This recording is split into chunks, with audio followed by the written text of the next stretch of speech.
Hello, my dears. Haha. Happy New Year. Today is the first day of 2026. Or whenever you're finding this is when it's meant for you. The energy of this year is beautiful. This is our Wheel of Fortune year. Things coming full circle. It's unbelievable. The energy is so good already. I don't know if you'll be able to hear the people down on the street outside of my building. Everyone's celebrating, everyone's having fun. But I really want to connect with some of this energy that's going on. My hair is crazy. It's okay. We love it. We love our hair going into the new year. So there's a feeling of completion. There's a feeling of starting this year off on such a good footing. The best footing that you've ever had.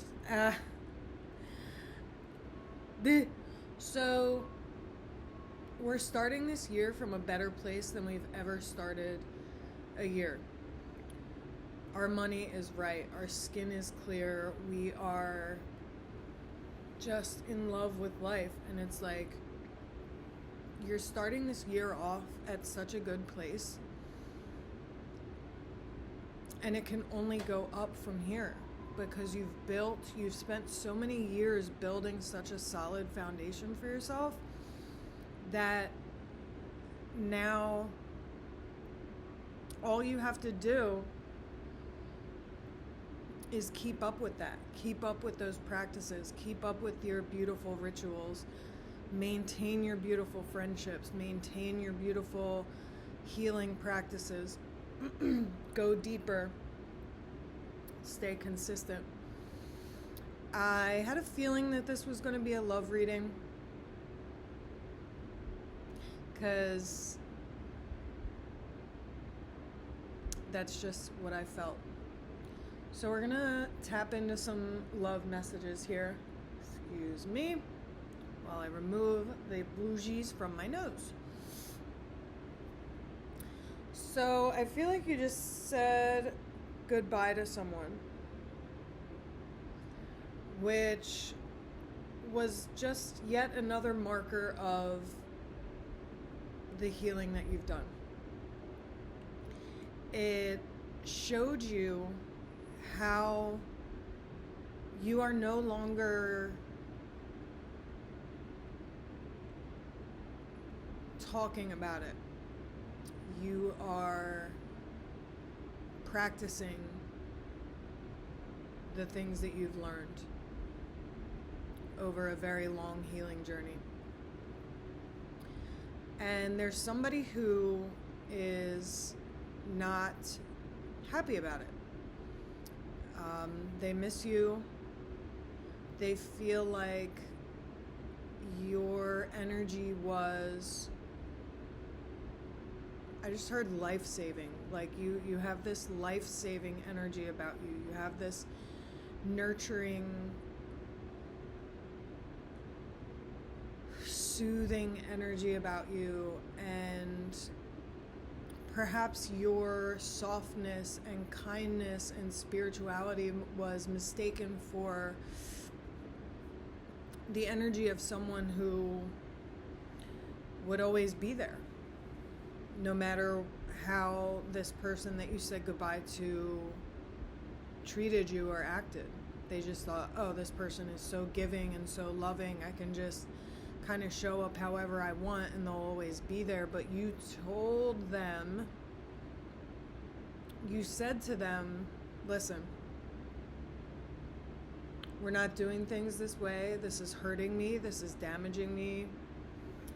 I don't like the way this situation's going. And it's not working for me. So you showed yourself, you showed your inner child, you showed this person that you weren't going to stick around for whatever kind of behavior they wanted to throw at you. And now they're left feeling like this, like they've been given a view of what a happy union could look like, and you kind of made them feel like you pulled it out from under them. But I'm getting the sense here that this is like a runner-chaser dynamic, perhaps a twin flame situation. And it was damaging you. And I have a feeling that this was not an easy goodbye for you to say. You could still think about this person. You could still feel like there's a lot of unfinished business in this connection. But you're choosing yourself and showing this person and yourself and your inner child and who you are today that you will not stick around for any kind of crazy behavior that people are going to show you. Which the effects of that move that you did resonate through generations. Both the generations before you and the generations after you.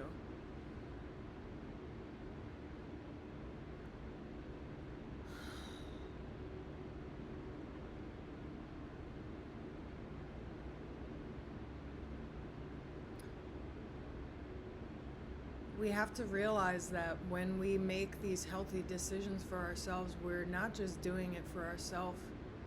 We're doing it for our inner child. We're doing it to heal our bloodline. We're doing it to purge the poison from our blood. So understand that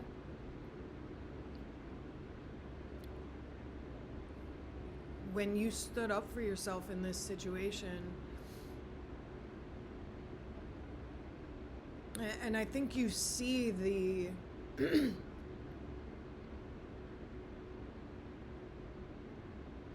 I think you feel the size of what you've done. The graduation that this represents. And yes, there still could be some remnants of thinking about this person and what could have been and all this, but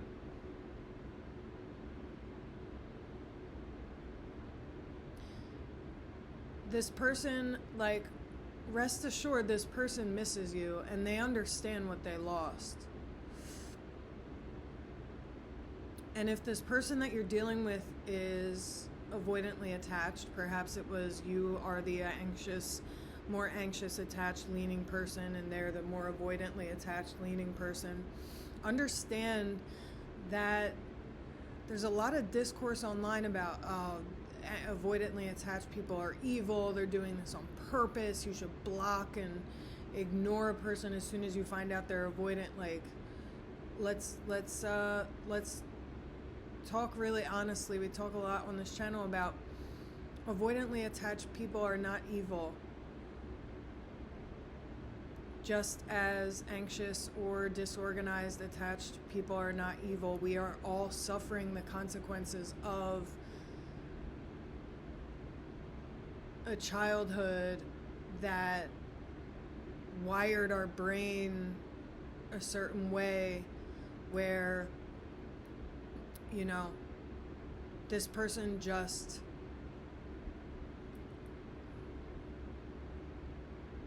it's so wired into the survival areas of our brain, these things involving attachment, that it feels like our survival is being threatened.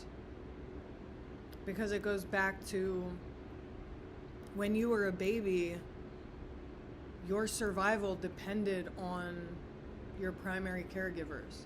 So if your primary caregivers, by their actions, instilled an anxious attachment style in you.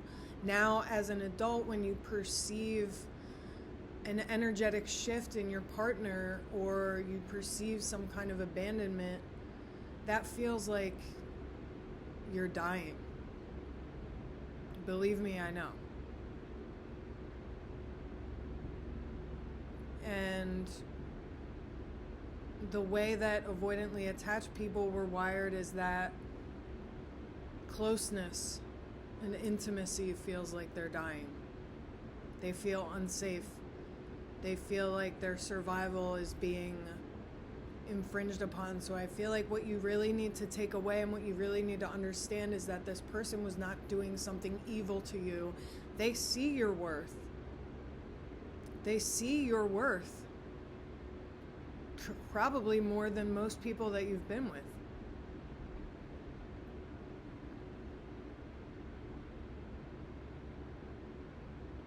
And I'm not saying this to make you pine after this person and hang on to hope that they may come back, because they may never come back. You may just remain this mystical, magical creature in their life, in their head for the rest of their life, that they're too afraid to make a move toward.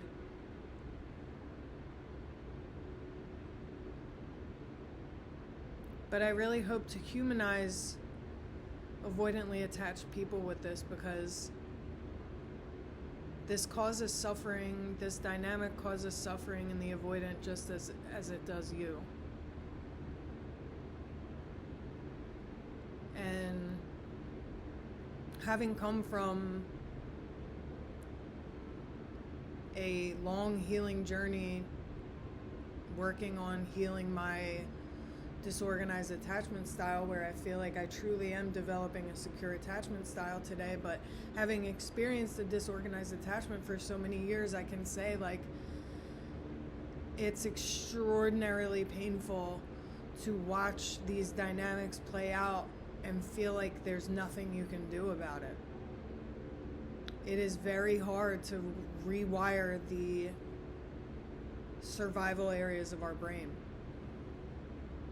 to remind ourselves that, if a person leaves me, I'm not going to die. My life is not going to fall apart. I'm not going to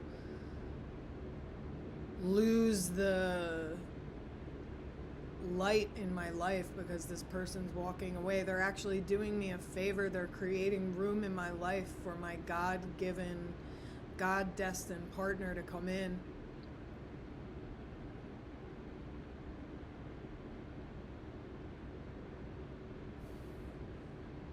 And as painful as it may be to contemplate, you did the same for this avoidant when you said goodbye. You said, I release you.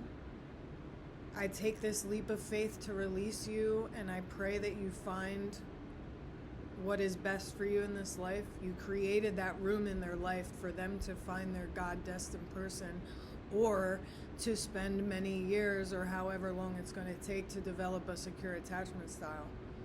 And maybe they'll come back to you someday, maybe they won't. That is out of your control.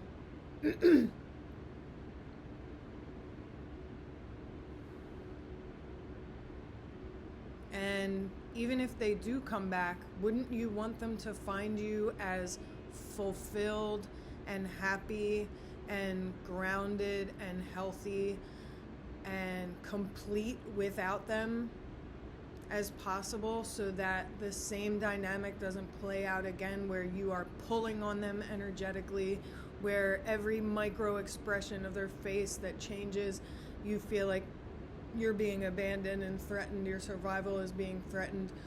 Wouldn't you want you both to come back together in the healthiest, highest, most God-centered, healthy possible way?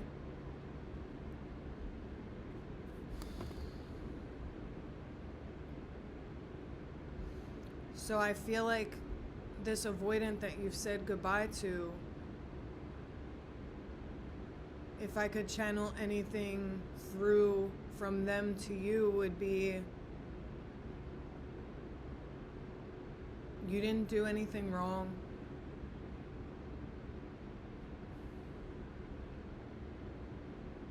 Everything's playing out exactly the way it's supposed to.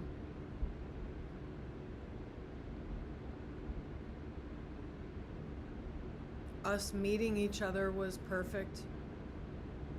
God-given.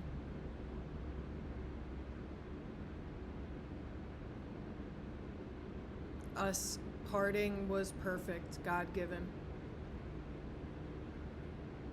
And